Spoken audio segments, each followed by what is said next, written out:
Okay, today I bought this motorbike lock. It's a pretty standard looking one.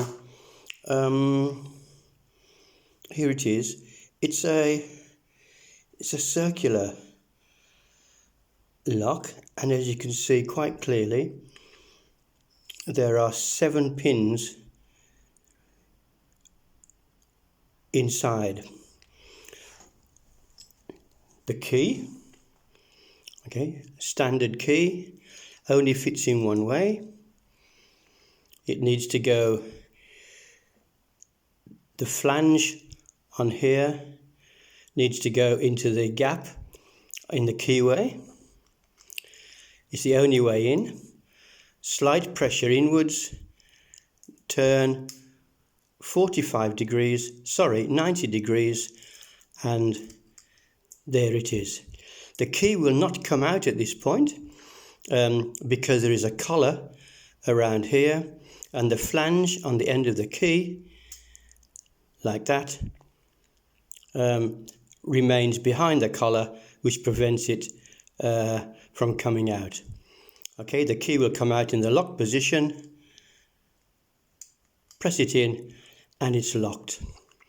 So what I'm going to try and do today is not only pick it open, but also change the bitting. I'm not going to change the bitting, but I'm going to change the configuration of the whole interior lock so that this key will no longer work.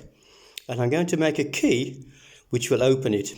So if your friend has this key and you have another one and you don't want her to open it, I'm going to show you a tricky way to arrange that.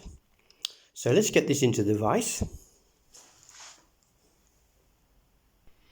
So here it is now in my vise. I'm using this tension tool here. I think it's called a goat, and that just fits into there. Slight tension clockwise because it won't open anti-clockwise, and I will go from pin number 1, 2, 3. I will just go around all of them. 4, 5, 6, 7, and I'll continue going around them until I feel the set. Okay, you can't hear it, but there are little clicks going on, and I'm feeling it set one pin by another. So 1, 2, 3,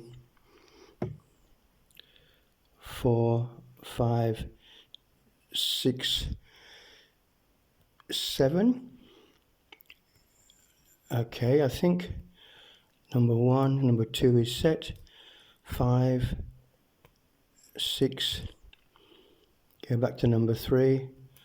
Okay, 1 and 2 need checking again.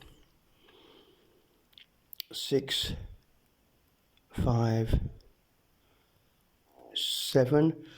Slight movement there on the tension tool. More movement there. We're almost there. And here we are. There is the open. And if I just move my vise, you can now see that it has opened up. Okay, so now we have the open. The problem is that the key, which has this flange here, will no longer go into the lock because the collar is in the way. And the keys, the pins, as you can see, are in a totally different position. Let's see if we can get that a bit closer.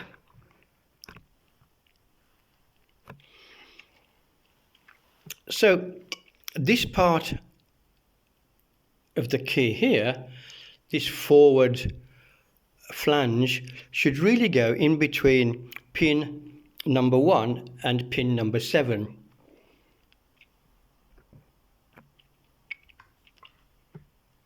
Okay, that's better. This is pin number 7 and this is pin number 1. And this is the space where this part with this flange should go. But it can't because the collar's in the way. So what can we do? We either have to pick it to return it to the locked position, or what I've done is create an interesting solution. The lock comes with 2 keys, and what I've done, as you can clearly see here, is that I have filed the flange off the first one. Now that means that the key does not have to go through this opening here on the collar. It can actually go in any position into the keyway. So I'm going to put it in using this part of the key, the sight. I'm going to call this a sight here. Okay, in between pin number 1 and 7, and now it will lock. There is no flange on here, therefore this key can go anywhere into the keyway. So now that is locked, and the normal key with this flange on here will fit in and open it. However,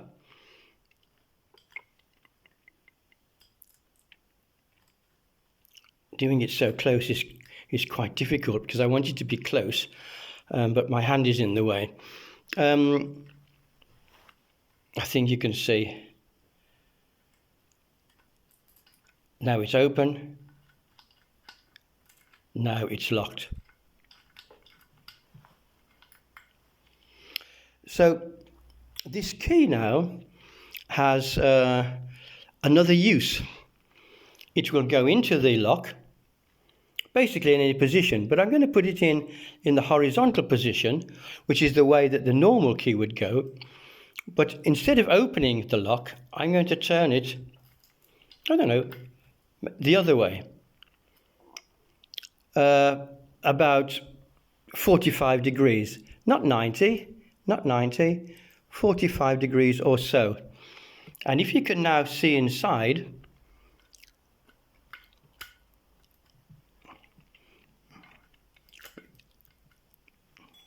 you will notice that the position of key number 1 and key number 7 has changed. That means that the normal key with the flange on will not go in. Because although the keys or the pins are in the same order as before, they are now in a slightly different position. That renders this key useless. However, the key, my modified key, will now fit in so long as I put this part here. Look at this, it's like a gun sight. Okay, I've taken off the forward sight and left the back one on. So long as that goes in between key number 1 and key number 7, I will always be able to turn it. And there it is, opening out. And if I put it back in, make sure that it goes between, make sure that this flange here goes between key number 7 and key number 1, in this case here. I'm trying to get my fingers out of the way, and it will always be able to turn. This key will open this lock when the pins are in a different position. This key will not open the lock. So basically, it has been repinned.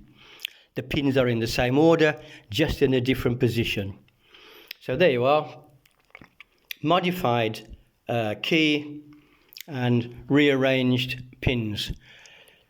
This key is no longer any use. This key will open this lock. Well, there you are. I hope you've enjoyed that. A tubular lock, examined, picked, repinned and modified key.